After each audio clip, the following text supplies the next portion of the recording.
Good morning. Whoops, geez. Thanks for your patience. I had to put my set on. Sun's up, as you can see, very bright. Not as cloudy in the past few days. I checked. Bitcoin's running. We're good. We can have coffee, talk about the news. So I predicted, first of all, that Bernanke winning the Nobel Prize yesterday would lead to lots of humor, lots of fun. So tons of memes. We didn't have a ton when we went to air yesterday, so the selection was a little thin. But now that we've had a full day, we've got a lot of fun ones. So we've got Martha Bueno saying Ben Bernanke winning the Nobel Economics Prize is like the captain of the Titanic winning Captain of the Century Award. Pretty good. Matt Taibbi weighed in. Giving Ben Bernanke the Nobel Prize in economics may be the drunkest decision of all time. Drunkest decision of all time. So, and Matt Taibbi was getting criticized for some reason yesterday. He took a lot of flack for some reason for criticizing Ben Bernanke. If you don't know who Matt Taibbi is, he's one of the last journalists left in the world, I would say. There's a handful of folks, Glenn Greenwald, Matt Taibbi. Matt Taibbi was a political writer for Rolling Stone for a long time. And then when that thing went to hell, he went on his own and is now an accomplished Substack writer. And, huge following. Speaking of Rolling Stone, did anyone have a chance to see Rolling Stone magazine? Did anyone have a chance to see the founder of that magazine on Joe Rogan the other day? Wow. If you want to see how blind some, I don't want to just say boomers, because it's not a boomer problem, but his answers to some of Joe Rogan's questions about who should regulate this and that. He went on, look at the success the SEC has in regulating. He was talking about, I think, the environment. I didn't watch it all. I saw the one clip saying that the government needs to regulate this or that. And Joe Rogan just listed all the things they regulate poorly. And the poor fella had no answer. So, I'm for everyone moving on in life and retiring, and you got to change what you're doing in life. But this guy leaving the Rolling Stone doesn't look too sharp anymore. Doesn't look too sharp. So if you haven't seen that clip, go have a look, because Joe Rogan does his job in this instance better than anyone in the world could have done. There was no politeness. It looked like Joe Rogan, the UFC fighter, beating up on a blue-pilled moron. I mean, that's what it sounded like, a moron getting punched in the face by Joe Rogan. So if you want to see a moron getting punched directly in the face and getting knocked out for good, I mean, this will live. He already gave Rolling Stone to his son, as I understand. I've never read Rolling Stone. I'm really not a huge music fan, all in all. I like Bob Dylan a lot, but I think music can be just as effective and dangerous a dopamine delivery system as the internet or anything else. So I've never been a huge music fan. Love Bob Dylan. I mean, I like to listen to music, but I don't wake up and listen to music. The reason is, and if you are one of those people, let me say that just the music you listen to can actually alter your mood entirely for a day, entirely. And if you listen to sad music in the morning, guess how your day's going to be? And I've seen it time and time again. So, for a long time, I haven't been a music fan. Good thing the music's no good these days. So I'm not missing much, apparently. Now, I'm sure there's great music out there, and I'm interested in listening to music again one day. Love to dance, love nice sounding things, all of it. But, be careful. It's a dopamine delivery system, one of the most sophisticated in the world. So if you're still listening to music all the time, be careful. Try without. It's like any drug. But, do what you want. I'm not here to tell you what to do. So that was a good one. Matt Taibbi, Rolling Stone. Let me just finish the loop on Matt Taibbi's thing. He was heavily criticized yesterday for criticizing Bernanke for weird. I don't know how all of these journalists are now there to protect the people in power, but the Fed chair receiving a vanity award, you'd think it would be okay to sometimes criticize the reason for which he received the reward, as many people pointed out.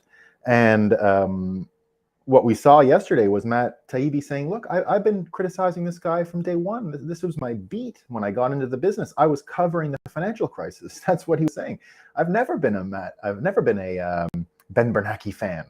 So interesting little tidbit. And I think Matt Taibbi continues to be one of the most important voices out there. So if you're not following Matt Taibbi, get on it, because anyone who has expressed their politics to be a certain way, but is able to see beyond the limitations of what they've said their politics are and what they outwardly practice in politics, and then it's different, you got to pay attention to those people. Interesting.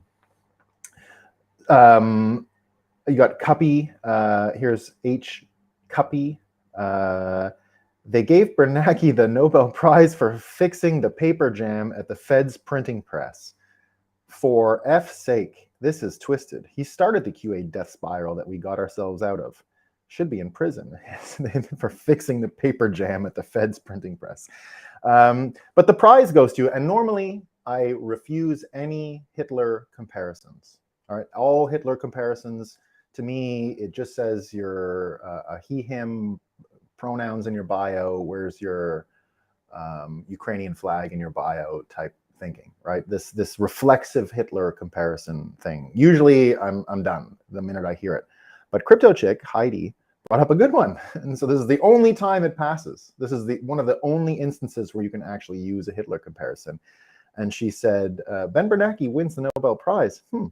I think Hitler won the Nobel Prize back in the 30s. And it's true, Hitler did win the Nobel Prize in the 30s. So congratulations to Crypto Chick and Heidi for being one of the only people to find one of the last remaining Hitler analogies that's actually applicable and is useful. So good for her. She did a great job. Now, let's get into all the news today. So Bernanke meme's good, and they definitely bring up an important zeitgeist, right? Zeitgeist, the feeling of this time, the energy of this time, the thrust of the time we live in. What's going on? David Sachs, who we talked about yesterday, put it perfectly, discussing Ben Bernanke in the context of Ben Bernanke. I don't think he was talking about Ben Bernanke in particular, but David Sachs says the problem with deferring to a class of experts is that there are only a handful of outliers in any field. The vast majority are mediocre and suffer from groupthink. Invariably, when you are told to defer to experts, it means the mediocre middle, not the true standouts. And he says this is especially true in a field like international relations, where one, US policy has been a disaster over the last 2 decades, but two, was widely supported by the foreign policy elite. If judged by track record, therefore, only the contrarians have any shot at being an expert. And I think that's true. Michael Malice put it even more simply yesterday. He said, blue-pilled people being unable to distinguish between looking out their screens and looking out the window are comfortable imagining stories that are untethered to reality and rooted entirely in the day's propaganda. And I think they're saying basically the same thing, that the propaganda creators are, not necessarily experts in their field. They're really just there to preserve a status quo. And there are some people who can't tell the difference between that narrative and reality. Luckily for us, the theme of today's show is that you don't have to depend on seeing the reality to make change. And it's a natural kind of evolution. And it brings me to this chart today. And I'll give you the brief inspiration for this chart. So the inspiration for this chart comes from the fella who invented public key cryptography. His name is Whitfield Diffie. There were 2 or 3 folks, some people say 2, some people say 3. Martin Hellman and Whitfield Diffie wrote a paper on public key cryptography and invented the magic trick of separating a cryptographic key into public and private, and what that could do to allow for cryptography to be deployed on the nascent internet at the time. They wrote their paper in 1979. I interviewed the fella in New York City in 2018, along with Zuko Wilcox, the founder of Zcash. Regret not having a Bitcoin developer on stage, but the tension wasn't there, and I had still psychologically thought of Zuko as a Bitcoiner at the time, because I'd known him from before he launched his coin. So I just wanted, famous cryptographer plus famous cryptographer. So regretfully didn't make it focused on Bitcoin, but I chose Whitfield Diffie as a speaker for the show for this reason. Just previous to that, in 2017, in about April, May, something like that, they have the largest cryptographers conference in the world in Las Vegas every year. And the final panel is always him. Sometimes he's with Marley Moxon Spike or whatever that guy's name is, who invented, I don't know, some kind of world coin or something that went with WhatsApp, or no, Signal. He's from Signal, he's a cryptographer, but he was on the panel.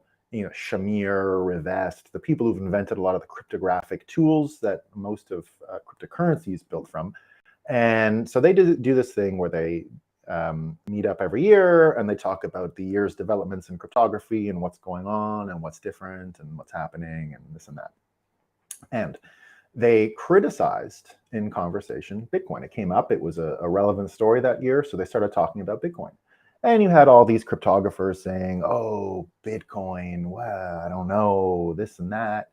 And I think it was Shamir said, you know, if these kids would choose between being a monetary standard for the world or being a revolutionary force, they could have it. If they want to be a monetary standard for the world, they have to make choices that would allow that to happen. If they want to be a revolutionary protocol that changes the world and is a sort of a pirate outcast system, then they have to make those choices. They can't be both, is what he said. They can't be an imperial power and a revolutionary force, is what he said. And Whitfield Diffie on the panel with them disagreed. What Diffie said, wait a minute, no. The kids are all right. They don't have to choose. Look at America. America has been caught in similar tensions for its entire history. It's been thought of as a revolutionary force and an imperial power at once. And that duality never required Americans to make a choice. Americans didn't have to say, oh, we're going to be revolutionary now, and then they consciously made a choice to be an imperial power. That didn't happen. No one voted in America to be an imperial power, ever, right?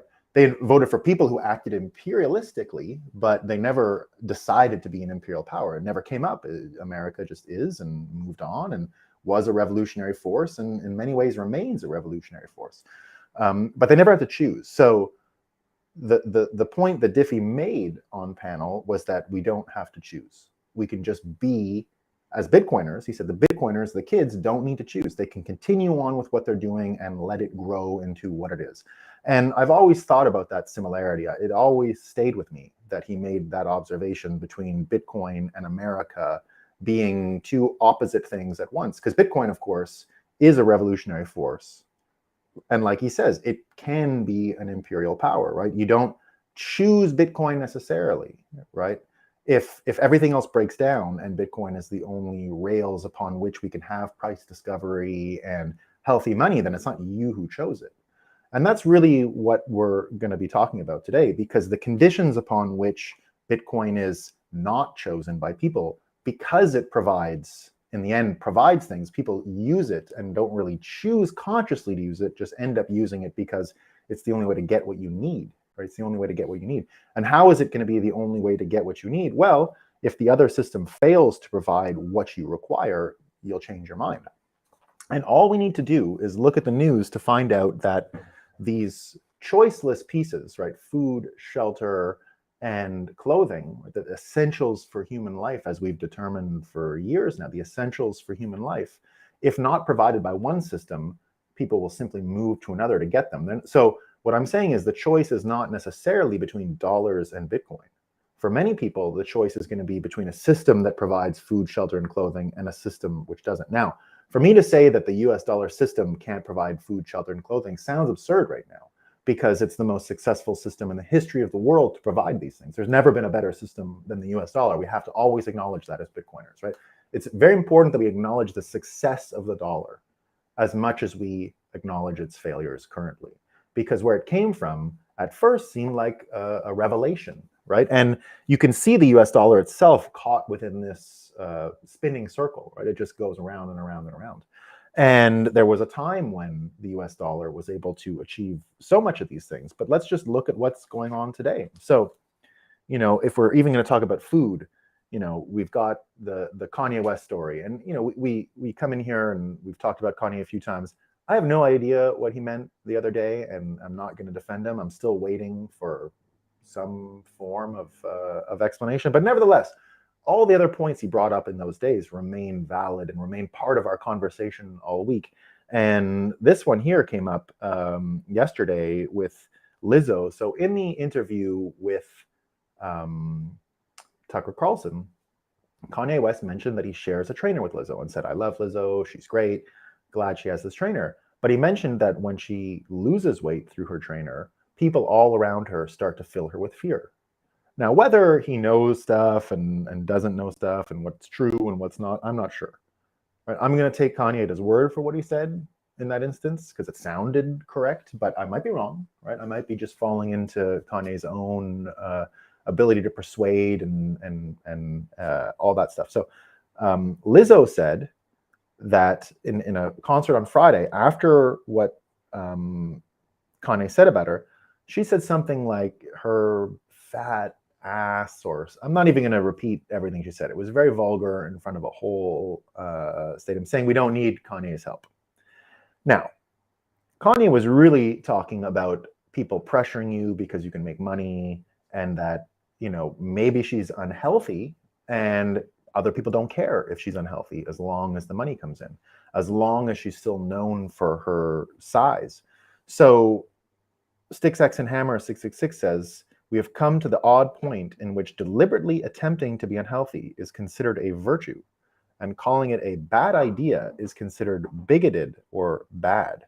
So what he's basically saying here is that, you know, not only is the food that we eat unhealthy because of these systems, that any desire outwardly to be in shape, to be fit, all these things can actually get suppressed if money is being made. If you're known for being heavy and you make money from that, there are people who make money off of you from being heavy and don't necessarily want it to stop. So it's a big, big problem. And just one second.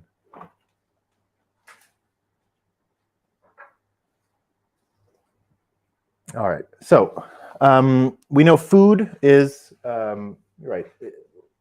If the food isn't healthy, people are going to make alternative choices. And we're seeing it already. Bitcoiners have a real focus on healthy diet, healthy food. There's a huge obsession on eating beef, on not eating toxic industrial food. We talked about Campbell's soup being a sort of symbol of the end of the Depression and winning World War II, which is why Andy Warhol is so famous for his Campbell's soup cans. It's not just the can, it's everything it represented. And the can itself being an icon of that era. And basically canned food being an icon of that era. And in the same way, we've got Texas Slim and the Bitcoin Beef Initiative, where farmers are getting in touch with Bitcoiners, and we know Bitcoiners will part with their Bitcoin for food, for good food, particularly beef. So we've got, you know, and I think people like Texas Slim are going to continue to be really important here, because this is a person who's not telling you buy Bitcoin. He's telling you Bitcoin will help you be healthy from a food point of view. And it's very different, right? Bitcoiners regularly share recipes. I know we've got Justin, who's a regular watcher of the show, who shares his pictures of stews, and this is pretty common amongst Bitcoiners. There's a real obsession on eating well and eating healthy. But, you know, we can even go further. Shelter. Look at the EU right now, right? We've got all kinds of trouble in the EU with energy. You've got Germany saying basically that they're not even going to put their nuclear power plants back on, right? There's a chance they might not even do it. You've got Schellenberger pointing out here that the German government said it would keep online 2 of 3 nuclear plants that had been scheduled to close at the end of 2020, but ongoing anti-nuclear fanaticism by the Green Minister of Energy and the Economy, Robert Habeck, who we've talked about a bunch on this show, has once again put that in jeopardy. In July, German reporters discovered that Habeck and other Green ministers had been flagrantly lying since February about the technical feasibility of running the plants and the need for them. Of course, Germany needed them, and of course it was feasible. What he basically ends up coming out and saying is the point of the anti-nuclear Greens is fanatical, It doesn't mean it, he doesn't mean it pejoratively. He means it descriptively. The consequences of their behavior are the burning of coal, wood, and garbage for energy and rapid, radical deindustrialization. Over the weekend in France, even, they started having open conversations about how this stuff was being manipulated, right? The anti-nuclear green groups operate as a sect. They lie, cheat, and coerce. This is said in the French House of Representatives. Right now, it's political. Everything's political, fighting about it, but a huge problem. You've got, this is from Machiavelli's Underbelly. Solar rollout rouses resistance in Europe's countryside. Regulations meant to protect green space block the installation of solar panels despite soaring energy prices. So they said, go green, and then they even took away the ability to go green, right? It's not that simple. You've got all kinds of stories throughout Europe right now. With OPEC doing what it's doing, how much OPEC cutting reserves, of course Europe's going to pay the price. So right away, shelter is becoming more and more of an issue, heating your shelter. And it looks like it's going to be a cold winter. The first sort of winter weather forecasts have come into England, and everyone's really worried because it means they're going to have to spend more energy. Most businesses are going on low thermostat. We've talked a lot about France and Germany currently. Both have prescribed temperatures for public buildings. France now has a separate problem where their finance minister is negotiating with the oil industry because there's a strike. There's a strike in the oil industry in France, which isn't allowing them to, the police will check your car before you go get gas now, apparently, in France, to make sure you're empty. Because if you're not on empty, you don't have a right to go get gas. So if you're like half full, you can't just fill up your tank. You're not allowed. Unbelievable. Meanwhile, you've got Lynn Alden pointing out that one would think that a uniting factor between American conservatives and progressives develop more US and Canadian hydrocarbons. So we call it ethical oil in Canada because we don't even get to use it ourselves. I live in Eastern Canada, and our oil and gas come from North Africa, whereas we could have just got it from Western Canada, but we don't have the infrastructure to get it here. It's easier to bring it by boat from North Africa than it is to carry it by a pail on your back from Alberta. And that's the situation we find ourselves in Canada. So not even in Canada can we decide on having heat, appropriately from our own country. Now, I get it. Where I'm from in Quebec has the greatest energy mix on Earth. It's just pure hydroelectricity. So as long as we have gravity, Quebec will survive. Quebec is going to be here till the end of time, as far as I'm concerned. I can't imagine them going anywhere, right? And it's interesting, because I get to go to Quebec a lot, and I'm from there, and I speak French. Quebec is not as paralyzed by the same cultural wilting that America is, right? They have energy. They don't care whose money it is. That's the kind of place that would, flip to a Bitcoin standard if these conditions weren't being met, and they would do so pretty unsentimentally, right? They're trying to get out of Canada as it is. So if the money isn't around to keep them there, who knows what could happen? So shelter remains an issue, and even paying for those shelters. Let's look at what we've got in England, right? So now the guilt crash is back on. They were supposed to have gotten rid of it 2 weeks ago, right? They intervened to get rid of it 2 weeks ago, but of course it's back. Who could have predicted that? Who could have predicted that an intervention at the last minute to save pensions would recur again, that the same problem would be there? So you've got that going on in England. You've got the UK Deputy Prime Minister this morning saying, I'm absolutely confident that people's pensions are safe. Do you know what I hear when a politician says, I'm absolutely confident that pensions are safe? Do you know what I hear? The opposite. I think everyone does. I'm absolutely confident that pensions are not safe, is what you can't help but hear. You can't help but hear.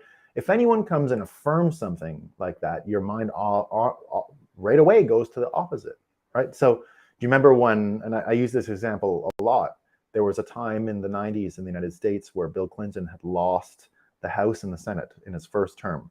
and basically was sort of a lame duck president for a period because he couldn't control these two houses.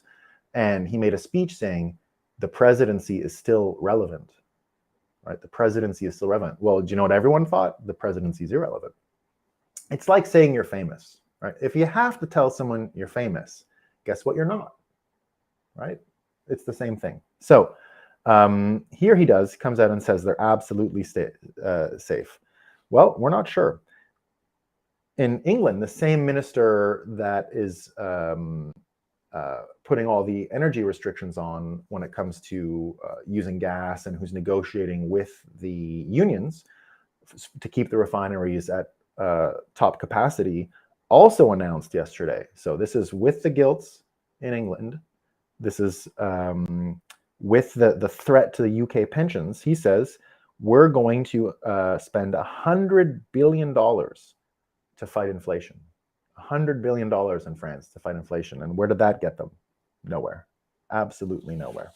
So we've got this whole idea that even shelter itself becoming more and more confused by this system, right? What about clothing? What about clothing? Well, we had a huge protest right now, huge protest going on in Iran.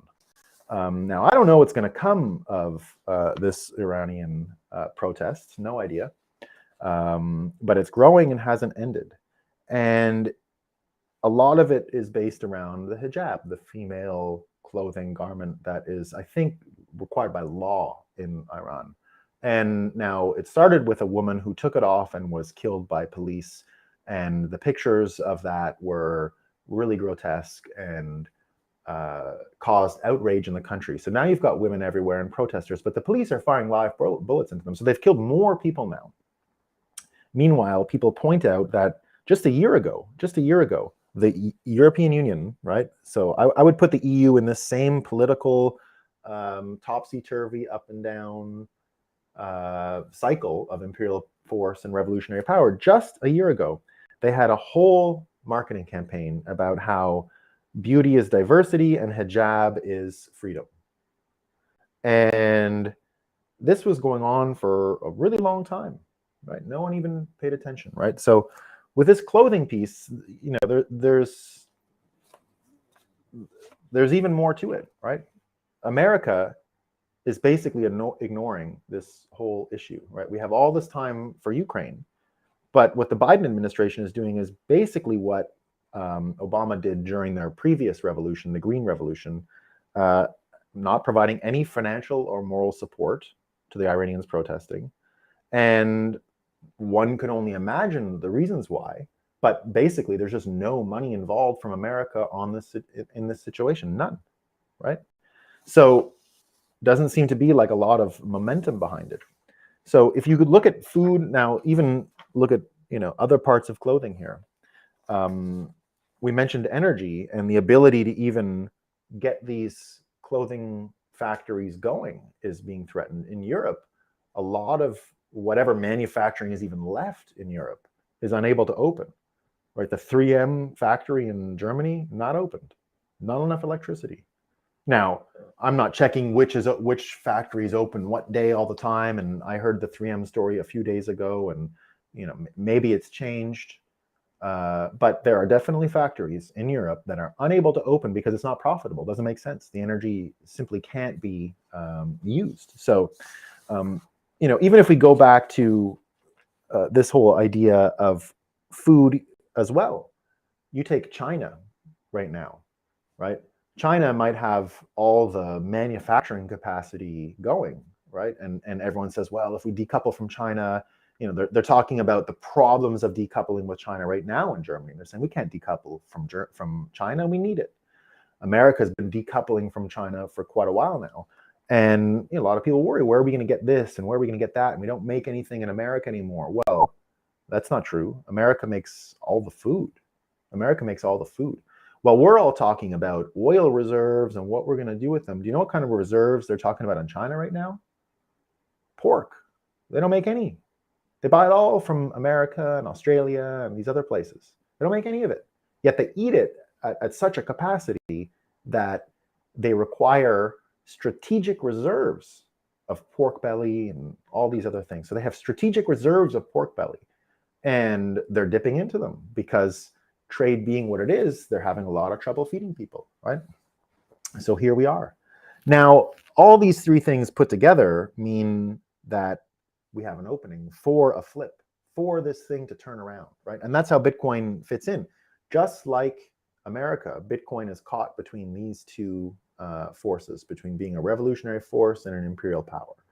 And it can spread when these things break down. When one system can't provide these to people, then they'll simply choose an alternative. And that has nothing to do with convincing people, oh, buy Bitcoin because it does this and that.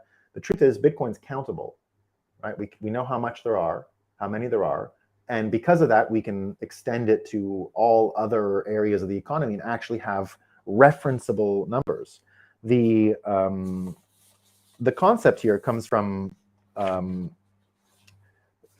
basically the people who are printing the money, they don't know when to print it, when to stop, and what the effects are, right? Just like Bernanke winning the Nobel Prize for doing what he thought was the best at the time and what a lot of people think was terrible, right? There is no set and correct path. Ludwig von Mises, who is the forefather of Austrian economics, or one of them, said, just as when you start to use certain drugs, you don't know when to stop or how to stop. It is the same with inflation. The governments don't know when or how to stop. They can't stop, right? They can't stop and they won't stop. And you ever see this turd de Meester does a thing on, he used to do it anyway. Whenever a press release would come out from a government about printing and when they're going to stop quantitative easing, he would replace all the vocabulary with drug references. So, the bank will go on methadone in 1 year. It's going to take a heavy dose of heroin for the next few months, but it's sure that the methadone clinic check-in in Q3 in 1 year from now is going to be successful and we're going to get off heroin. So he would convert it every single time this way, and it was never not funny. So there you go. That's what we got going on. So as long as these three things continue to be threatened by the failures of our current political system, it's wide open for a complete flippening, right? Not in 1 year or two. Some people say, oh, hyper-Bitcoinization in 20, 30, 40 years. Nope. If people are having trouble eating, if they're having trouble heating their homes, and, clothing situation is not good because we have no shipping, and international trade is falling apart, and we're unable to make it domestically because people aren't motivated to work for a hollowed out money, then it's wide open. And that's where we find ourselves in, right? And you can see this, one symptom of all this is the sort of chaotic, because, this stuff doesn't happen. People don't want such a time of change and so difficult, such a difficult way to adjust, right? People are reluctant to give up what they know. People who hated Rome during the fall of Rome and were sick of the taxes were nevertheless lamented what happened when it fell and pretended it could continue on, right? There was a whole pretension that Rome, when the last emperor declared himself king and was subject to the Eastern Empire in Constantinople, that was seen as a really clever way to keep going for Rome. They're like, wow, everything's fine, right? They didn't know that it was just another blip as it descended.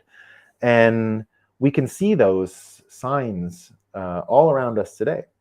And they come out in, let's say, revisionist or altered versions of history. And yesterday with the holidays, it was a Canadian Thanksgiving, but more contentiously in the United States, it was a fight between Columbus Day and Indigenous Peoples Day. And there was a ton of comment around it.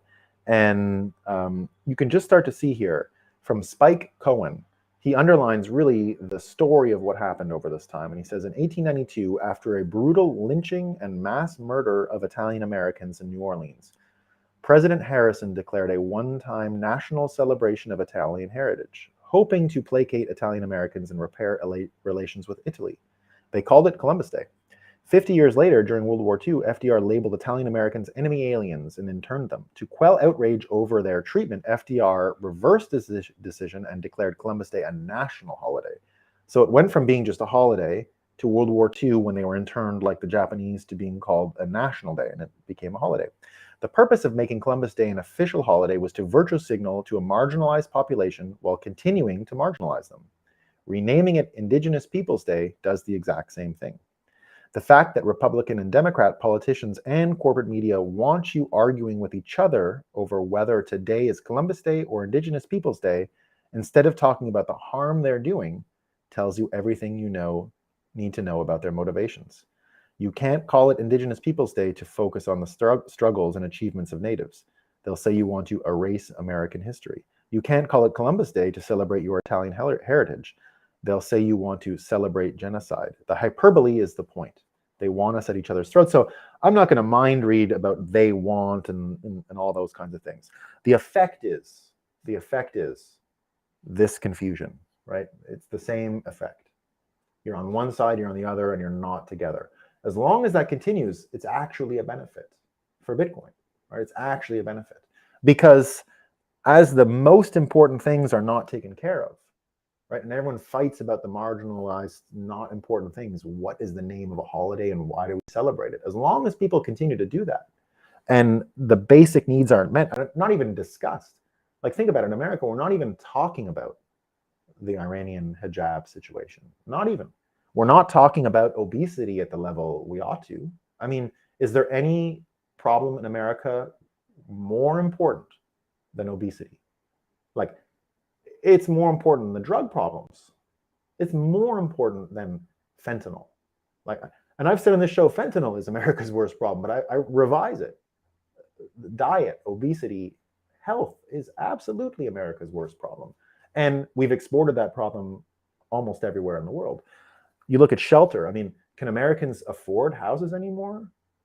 Right? I mean, everyone, the number one anxiety, people not even thinking about food, right? Fat people and skinny people, not even thinking about food, right?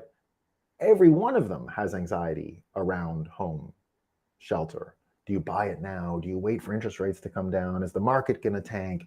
Am I buying the top? All this complicated stuff just for a house, just to live somewhere, right? Almost impossible for most people to navigate. Really tough stuff. And the worst news is America continues to have one of the best ratios of home price to income in the world, and we still struggle, right? We have one of the best ratios on earth of income to home price, and we're still screwed. Look at China, way worse, terrible. And then the clothing piece, right? As long as we continue to not be able to trade effectively, have real price discovery, we're going to continue in this mess. So let's see where the chat is at today. All right. Morning, the Nobel Memorial Prize of Economics is technically not. Yeah, that's what I said yesterday. Swedish Bank. The details are fascinating. Yeah, they were jealous. Who says Lizzo is brainwashed? Cognitive dissonance suffer. Yeah, that's I think what we might be seeing, but a little different in her case because there's so many like dingleberries, so many leeches on her that it's hard for her to and yeah, here Huru says again, what Kanye said on the matter was just as plain and simple as wearing a White Lives Matter t-shirt. Yeah, it was. That's exactly it. You know, the thing he said about the White Lives Matter thing t-shirt that remains so important is it's obvious, right? It's obvious. He turned it into fashion and it's obvious. And the same applies to us now. Like, I was very hesitant to ever wear or even say Black Lives Matter because of the political nature of the comment. And not that I didn't agree with it, but I felt like I was having to affirm something that was obvious. And if I didn't, it just felt like a bully thing, right? It felt like you were being bullied into saying it. And if you wanted to disagree with the political organization around it, there wasn't really space or nuance there. By saying white lives matter, Kanye took that away from everyone. I can proudly say Black Lives Matter now because he reduced it to the simple meaning. The political group is gone. It's the simple meaning. Of course, Black Lives Matter. Of course, right? Of course. But there was a reason why people were reluctant to say that before, right? There really was a reason. So, here, who again, people who don't live in America and watch that thing must have all been thinking the same thing. Duh, yeah. Like I said, if you step out of America, sometimes you know you're not. There's less brainwashing, so you're not being caught between these two sort of schizophrenic extremes. Justin says, I am genuinely frightened for the potential of calamity in Europe due to this high energy kerfuffle. Yeah, I was frightened, but I think they're going to be okay. I think Europeans, the more I look at it now, the more we see that they have done preparations. I'm not worried this year, put it that way. This year, I think they got themselves covered. I think their reserves of oil get them at least to December, January, and then they've got some agreements. So if it's really just like a 3 months and you have to be a little cold situation until the weather gets better, I think they'll be okay. Yeah, Huru says, I'm in Europe right now. We'll heat ourselves with laughter. Yeah, exactly. Yeah, laughter is free.